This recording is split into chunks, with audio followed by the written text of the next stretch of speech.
Welcome to the podcast series The New Student Pharmacist, where we discuss chemistry and pharmacy, as well as leaders in pharmacy careers, community, and chemistry and pharmacy research. We encourage you to support the work we are doing and follow us on Spotify and Apple Podcasts by subscribing for free. Note, the views on the podcast represent those of my guest and I.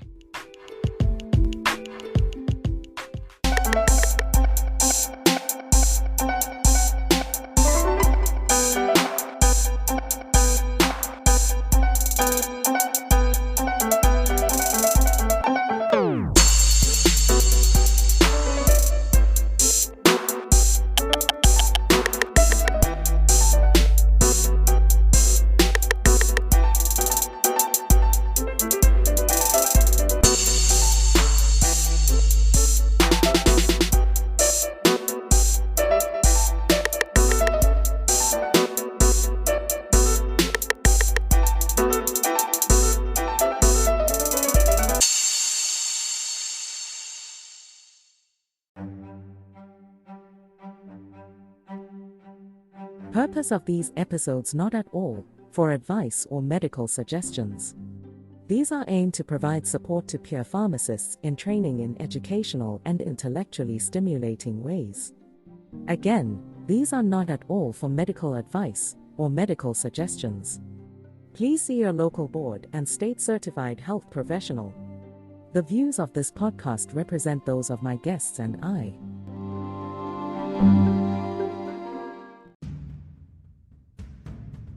Oh man, thank you, Chase, for joining me today. Welcome to the New Student Pharmacist Podcast Experience. It is so good to have you listening in today.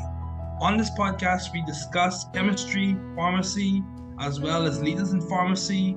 We discuss successful athletes and people who are just exceeding and making an impact in society. We're so glad you're listening.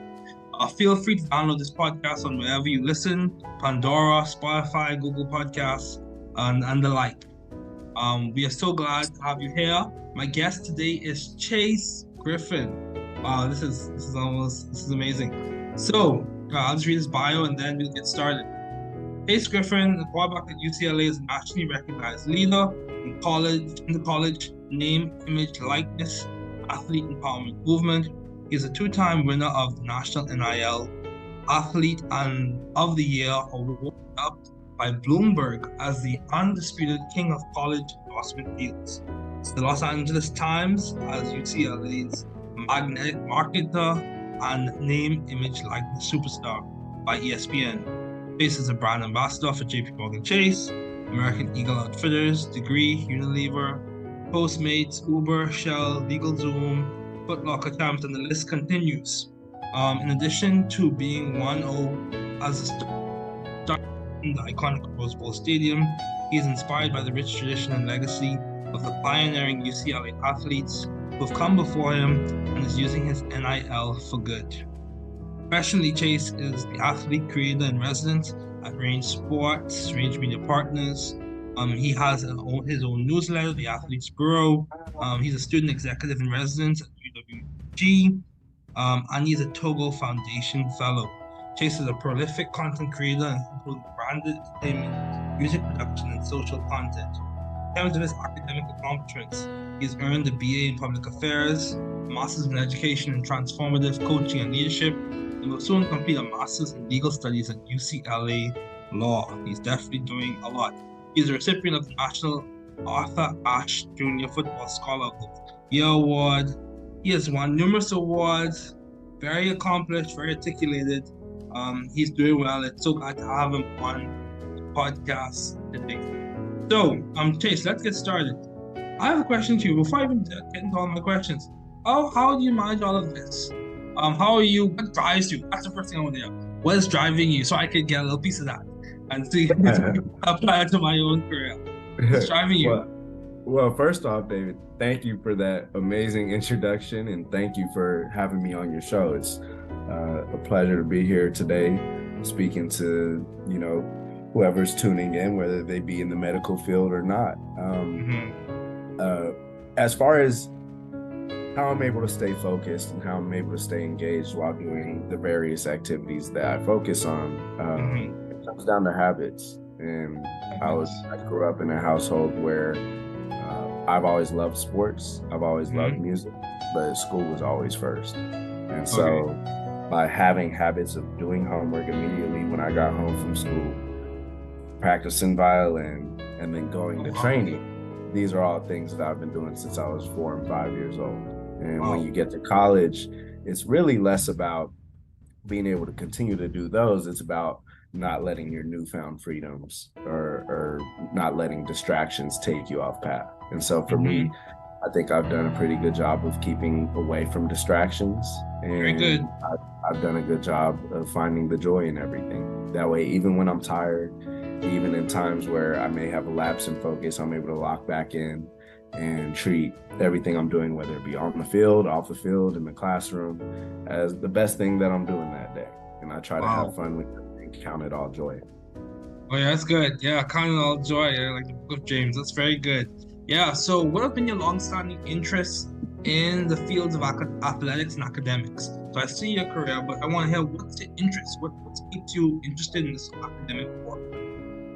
So my undergrad was in public affairs, governance, and policy. I think when I look at my overall life goals, I want to build generational wealth early, and then I want to go into public service and philanthropy, wherever, I feel like I can make the bigger difference, and do all of that while maintaining my faith. Sports, that goes back a long time. My first sport was actually soccer. I grew up, really enjoying watching Ronaldinho. Eto'o play back when they were at Barcelona together, and that was the sport for around 5 or 6 years, and that's really where I learned how to train and how to dominate. But on Sundays, I always loved watching LaDainian Tomlinson score touchdowns, and so I always wanted to play football, but my parents told me that I couldn't until 5th grade. And so once 5th grade hit, that was my first season of quarterback. That was my first season of tackle football, and it was the match for me. I really fell in love with the position in the sport, and that's how I I've also always been interested in basketball. I think outside of watching UCLA film, I probably basketball than I do football, especially in season, because when you're in season, football sort of becomes your job. So you don't want to spend, 10, 12 hours a day on something and then go home and watch other people do it. I'd rather watch a Lakers game. That way, when I come back to the facility in the morning, I feel refreshed and ready to lock in and ready to go. I agree with that. Yeah, so it's interesting you said you learned how to train and dominate. What did that entail? Did that entail like your upbringing, or like, of course you spoke about your habits, but you said train and dominate. What did that entail in terms of developing that skill? Well, my father's always expected a lot out of myself and my siblings. I agree. Same here with me. Right. So you understand. And then my mother's a teacher. So when it came to school, there was really no way out of it. It wasn't like I could go to one parent and be like, they're being tough on me. It was like, no, the expectation is if you're not doing your homework, you're doing something wrong. And then even over the summers, I love video games. So before I could play video games, I had to read 50 pages and do my workbook. And that went all the way, through probably early middle school, early high school. And so I just, doing well in school, to me, is just synonymous to what I do. And so it's something that I take pride in. And I think when you have a priority set like that, it takes care of everything else. My number one priority is always my faith, and then family, and then the business I gotta handle, whether it's football, whether it's school, or whether it's NIL, really in that order now. Yeah, that's good. Same with me, dude. Interestingly enough, like for me, I had an upbringing which my father's a physician, my mom's a professor. So of course, academics is important. It's very important. But the thing I like about my upbringing is you had the liberty to choose what in that area you would do, but the expectation was set. You must do well. So that's good. So how do you maintain your view of the bigger picture in your career and in your life in general? So when you face challenges or face a struggle, I know you have so much articulations and accomplishments, but I don't know, you may have not, but you may have. encountered some challenges or some struggles. How do you maintain view of your overarching goals when you face those types of things? What do you do? For me, perspective is everything. And I think by nature, I'm an even keel person where, I never get too high, never get too low. And I think a lot of that stems from just how I view life in general. Okay. In the grand scheme of things, life is very short. And a lot of the things that we attribute, large amounts of value to don't really matter. Just frankly don't.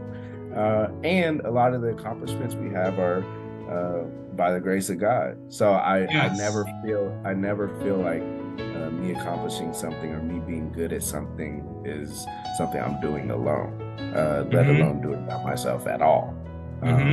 So, this is something I've had to work at more and more throughout college. I was Gatorade Player of the Year my senior year in Texas, so I'm coming off being, in my opinion, the best player in the best state in the country as far as high school football goes.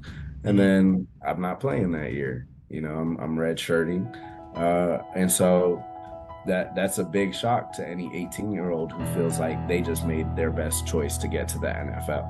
And if you can't see your dream in that moment, it's easy to get discouraged, and I did. And it's something that a lot of freshmen go through. But for me, it was about taking a step back, realizing what really mattered to me, realizing that there's things that I can control and there's things that I can't control. And as long as I lean into my faith, that it'll all work out, not just exactly how it should be, but even better than I could have planned it. I always tell people I'm not a big planner. I definitely have goals, and I have visions in mind that I think keep me on track as far as realizing the things that I do now will have consequences later, good and bad.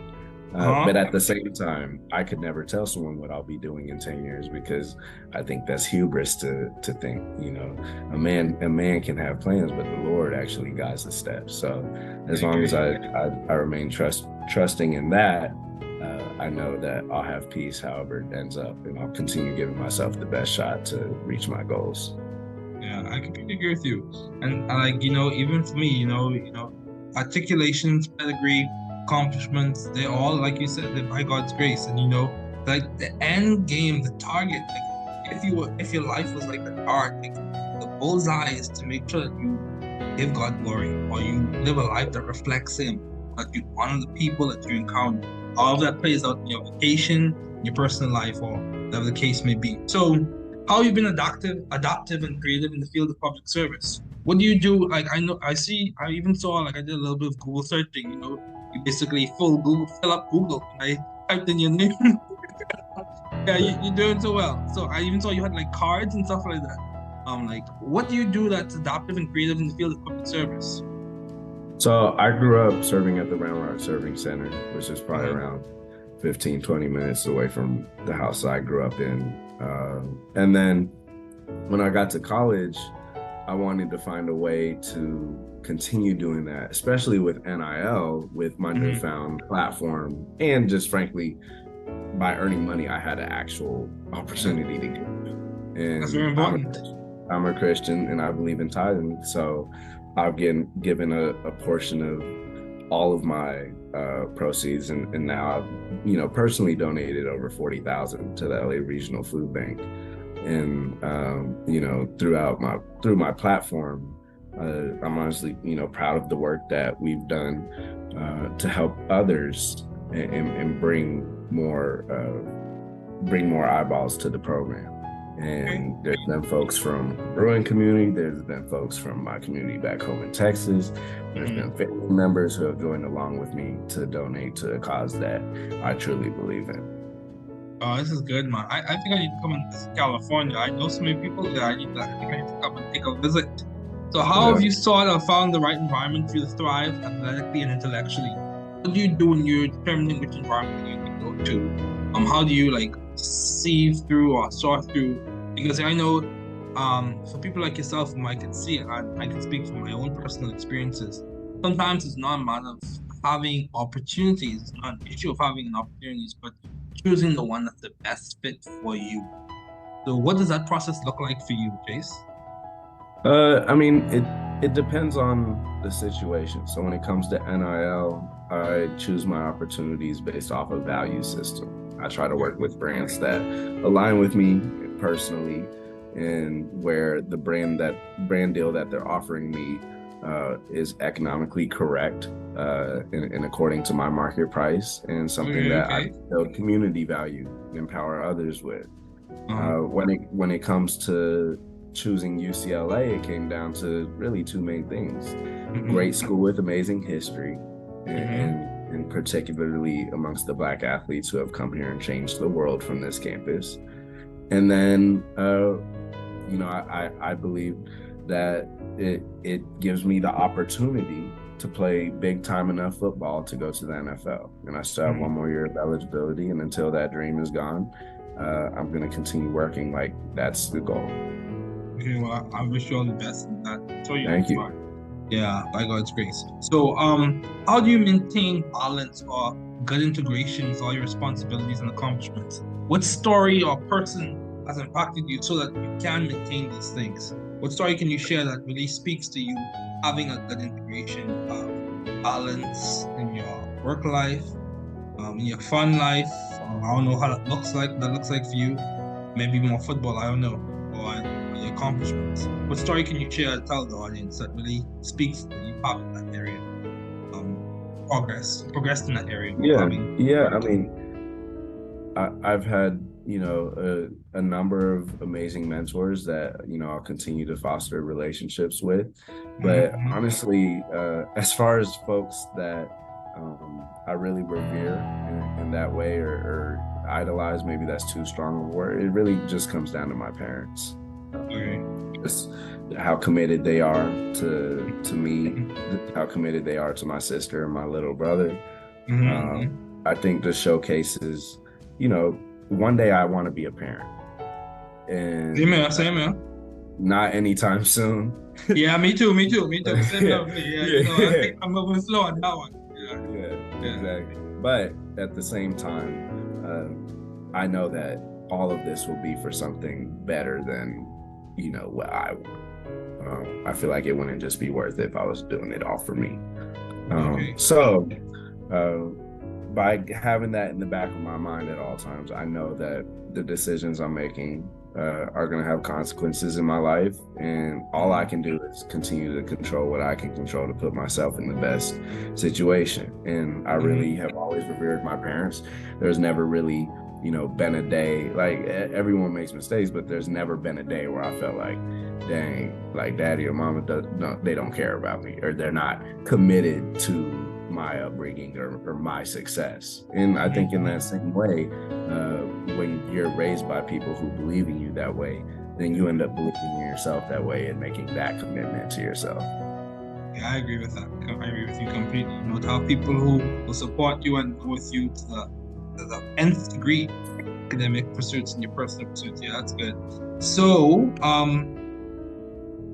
in terms of advice, what has been that you've received that's really impacted you, that's really made an impact in the way you operate? You can name a person or what they said, or keep them anonymous. What has been some advice that has impacted you personally that you find echoing in your mind on those good days when you do so well and kind of helps you come back down to earth, or those hard days in which you have to pick yourself back up? Right.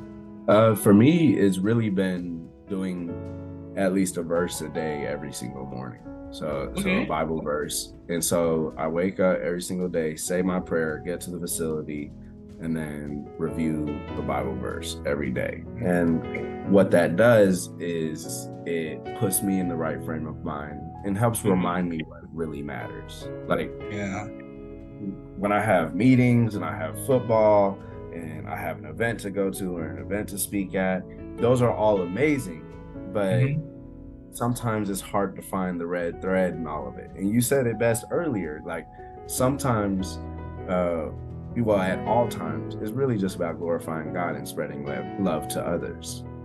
What we do on a daily basis is just the medium for us to practice that.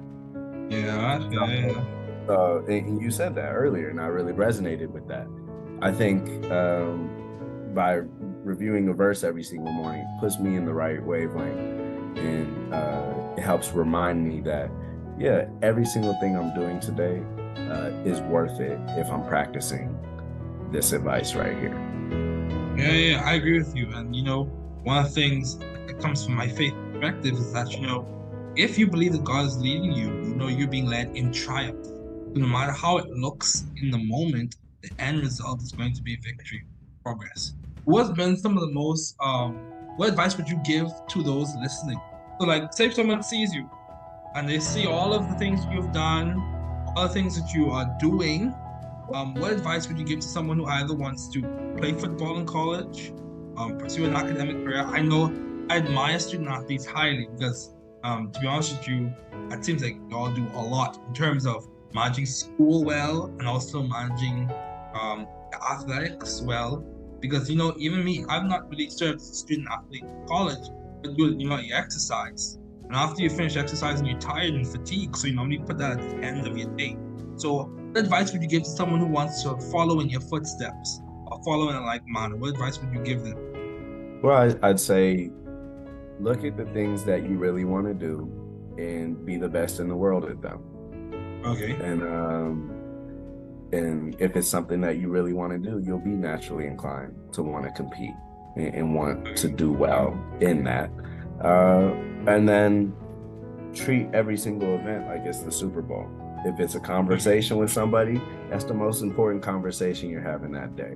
If you're walking past the janitor in the hallway and you gotta give them the head nod and acknowledge them and say what's up, like acknowledge them like that's the only person you're gonna see all day. And what you'll see is there's a lot of moments that happen throughout your day that become excellent. And as soon as you start practicing that type of level of performance throughout your life, good things are bound to happen.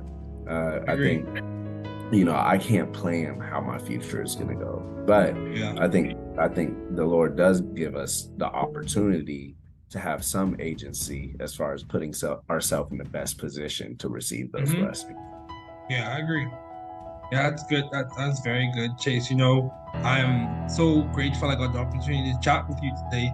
Given all the work that you're doing, I'll be happy to do a publication with you, write something with you because we can really support science and sports together. But anyway, we'll see how that plays out. Thank you again, Chase, for joining me today.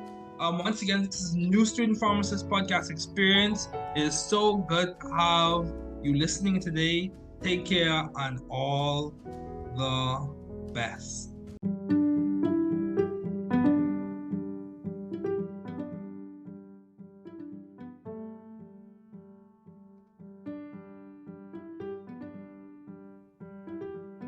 You are very important, especially to us here at the New Chemist podcasting group.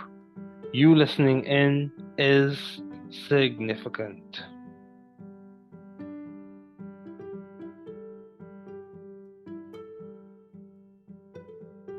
Vous êtes très important, surtout pour nous ici au New Chemist Podcasting Group.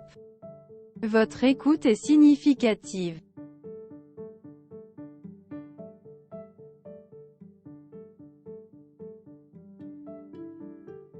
Usted es muy importante, especialmente para nosotros aquí en The New Chemist Podcasting Group. Usted escuchando, es significativo. Você é muito importante. Especialmente para nós do The New Chemist Podcasting Group. Você ouvindo, é significativo.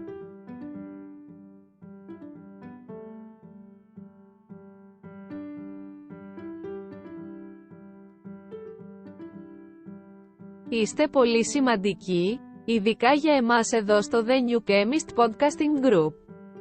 Το να ακούς είναι σημαντικό.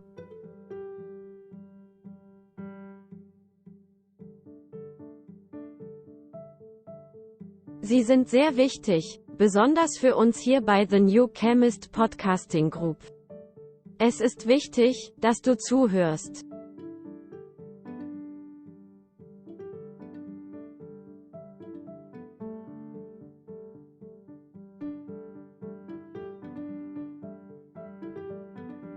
Je bent erg belangrijk, vooral voor ons hier bij The New Chemist Podcasting Group.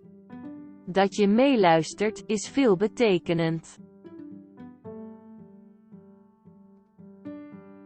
You are very important, especially to us here at the New Chemist Podcasting Group.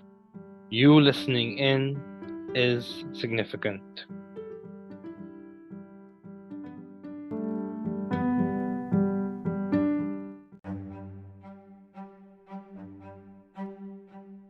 Purpose of these episodes not at all for advice or medical suggestions.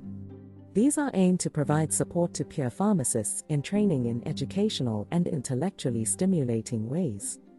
Again, these are not at all for medical advice or medical suggestions. Please see your local board and state-certified health professional. The views of this podcast represent those of my guests and I. Thanks for listening to the podcast series The New Student Pharmacist, where we discuss chemistry and pharmacy, as well as leaders in pharmacy careers, community, and chemistry and pharmacy research. We encourage you to support the work we are doing and follow us on Spotify and Apple Podcasts by subscribing for free. We are so glad that you were able to tune in today. Note, the views on the podcast represent those of my guest, and I take care and all the best.